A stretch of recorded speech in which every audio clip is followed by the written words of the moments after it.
Yo, look, yeah. I remember the days when nothing ever really made sense. There's a few people I miss, and sometimes I wish me and them could've stayed friends.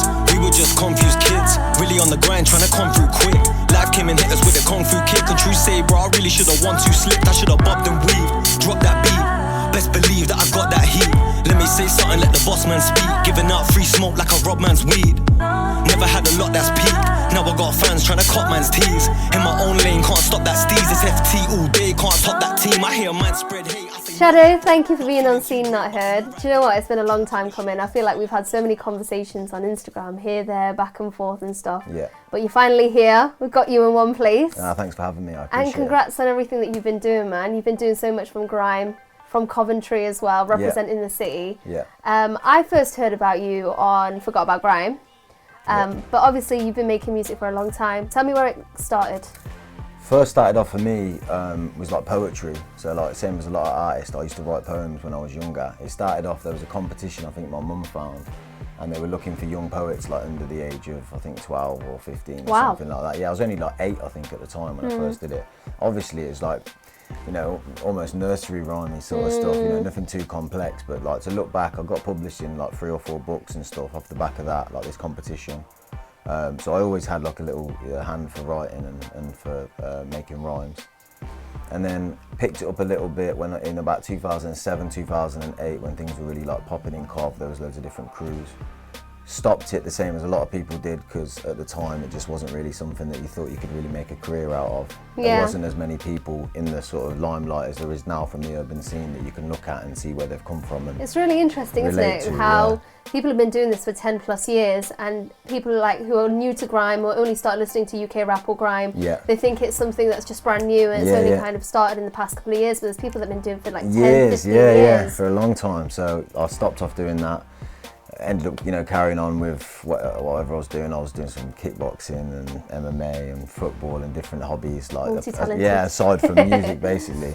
And then I remember seeing a few bits and bobs getting put out in Coventry. I can't remember exactly who it was from, but I remember seeing some videos and thinking like, I think I could do this again, sort of thing.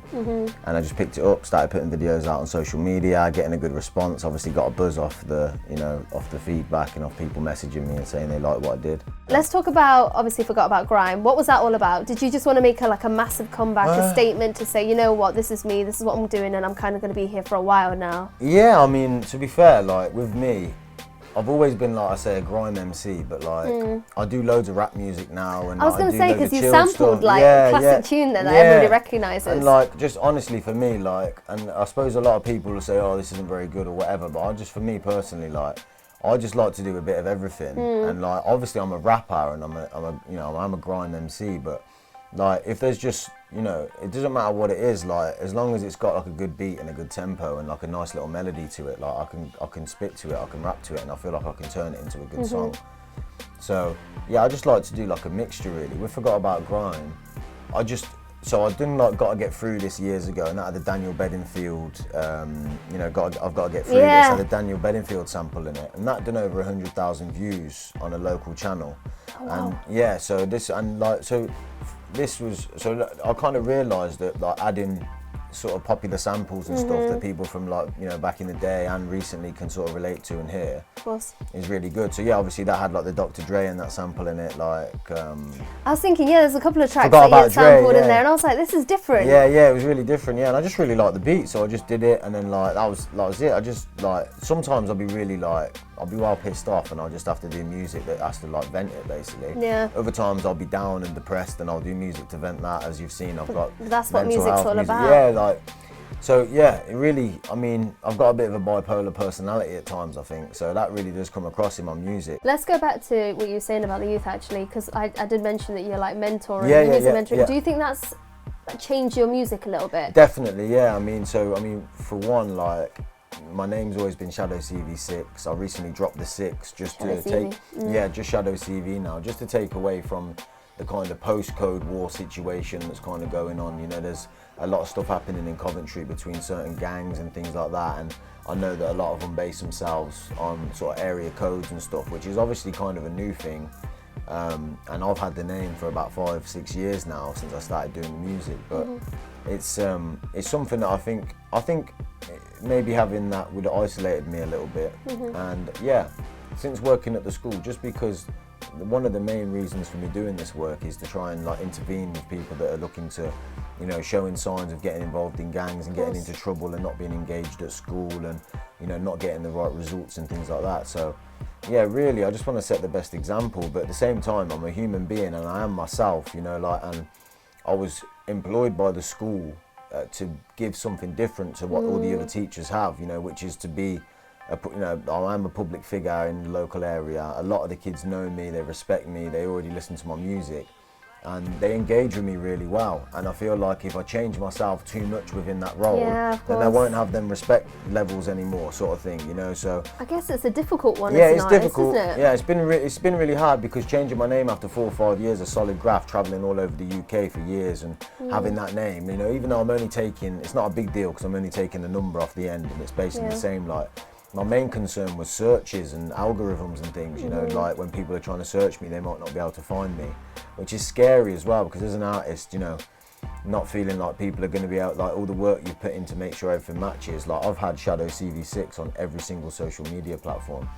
So now having to change that as well, you're thinking, okay, and some platforms like the, you know, ShadowCV is not available and it's things like that, but I know it's for the better.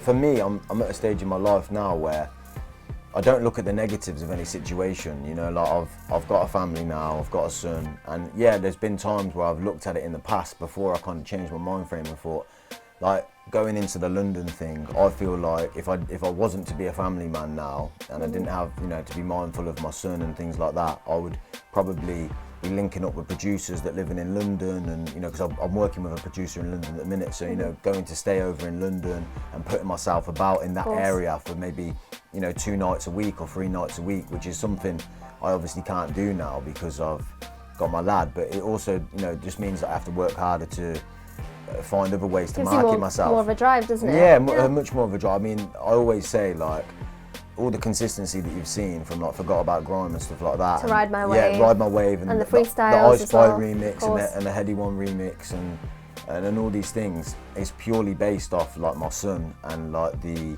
wanting to just be, like, the best person that I can be for when he grows up. So I always love the thought that if my music was to pop off, when my son gets a bit older, he'll see, like, the millions of views, and it's something he can brag about to his mates and things like that, and they'll maybe have heard of my music and things, and just to be the best person I can be. And then obviously being able to do the mentoring and working at the school and that now, that's another thing I'm really proud of, like my family are really proud of.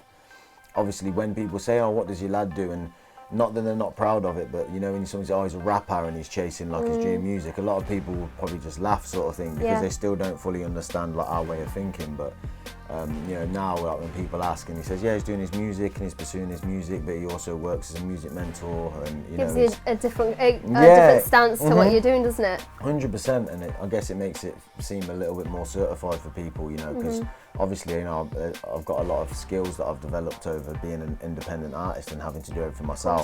I do my own videography, I do my own editing.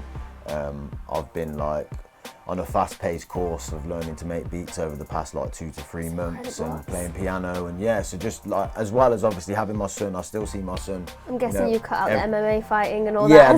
Yeah. So that's one thing I'm trying to find a little bit of time for, is to still go to the gym and keep myself like that. Yeah, because a lot of sitting down, making beats and writing and working and, you know, being at the school and stuff, like, you still need to be active and keep yourself healthy, which is, I mean, there's just so many things to do being an independent artist. This is why I was, you know, verging into looking at, obviously, you know, getting further help in terms of management, and I was doing, I had a month's mentoring after winning a competition with Universal Music, and I was hoping that would maybe progress further into maybe some sort of work with a label, which it hasn't as such yet. What we're going to see in 2020? Yeah, so I mean, I kind of spent a lot of time in 2019 just stacking tunes and just being really, really active. You know, off the back of Ride My Wave doing really well, it kind of just gave inspiration to myself and a lot of the people I was working with. You know, I found that after, you know, getting the views coming in, there's more producers that wanted to work with me. Like, my Instagram, obviously, I went from about 2,000-3,000 followers to, like, verging on 7,000 now, which is obviously over double, nearly, you know, triple basically what I had. So, you know, that's been, like, I mean, that was basically over the space of, like, a week, you know, going from doing an Instagram live and maybe having 10 people watching to having 60, 70, 80 people locked in. So reflecting what you're doing. Yeah, but I mean, for me as well, like, I will be honest, like, I'm very different to a lot of artists within the genre, I think, because I am very laid back, you know, and I'm not very pushy, like in your face. Like, for example, this opportunity here, you know, obviously you approached me because you'd heard my music, and like, I'm not really one to push things and like to, you know, to maybe find people like yourself and you know, potential like management or you know, PRs or people working at labels, and you know, really trying, or other artists as well. Like, I really, for me, with definitely not like just waiting for things to come to me, because that's not the case at all. But I just feel like if I just do my own thing, stay in my own lane, and just don't bother, you know, like I share other people's stuff and they share mine, but I just don't bother with anyone else's energy, just my own energy, stay in my own lane, focus on my family, making great music and the people that I'm working with. I feel like it won't be long before I've got that many people just on my bandwagon. Like, that's how it usually works. Yeah, and then eventually, because that's it. Well, that is how it works. You know, at the end of the day, this scene is completely, you know, not completely, but you know, talent does shine through a lot of the time. But we've got to be honest, it's very much who you know and who you can build with, and the contacts that you can build. And I guess this stems again into the London situation, and being from outside of London. And having that logistic issue of being able to build contacts on an actual one-to-one basis, because everything's online these days. Yeah. And it's just, I feel like, you know, someone could message me online, and to be honest, I'm not really one of them people that's like sits on my messages all day. People will message me online, and I can't really relate, or I don't really build relationships online. But if I go to a set or I'll meet someone in person, same as ourselves today, then you've really built the relationship. You've built a relationship there. And I feel like a lot of the people who you need to have access to in London is kind of difficult, because you can't build them, you know, sort of relationships. Yeah, because you're so far out, sort of thing. So it's just been able to do what you can. I think the way you're doing it is it will work. I think with that, sometimes people do approach you, like for example, they're seen, not heard. The music speaks for itself sometimes, and hopefully going forward in the future, especially now there's more attention on regional artists, that will happen. Yeah, 100%. But thank you so much. No, do thanks appreciate for for you to being on Seen Not Heard.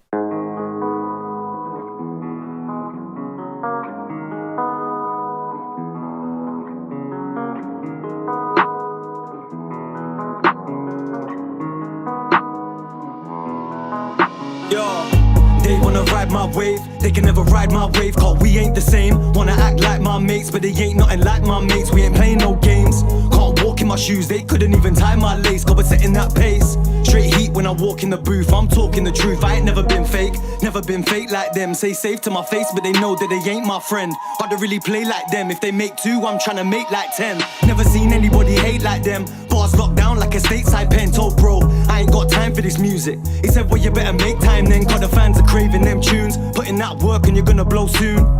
I've seen the progression in the last few years. Keep working, you're gonna make moves. Stay in tune with your creative side, not wasting time, get busy making rhymes. Put the work in, take this to crazy heights, and give your whole family an amazing life. Yeah, they wanna ride my wave, they can never ride my wave, cause we ain't the same. Wanna act like my mates, but they ain't nothing like my mates. We ain't playing no games, can't walk in my shoes, they couldn't even tie my lace, cause we're setting that pace.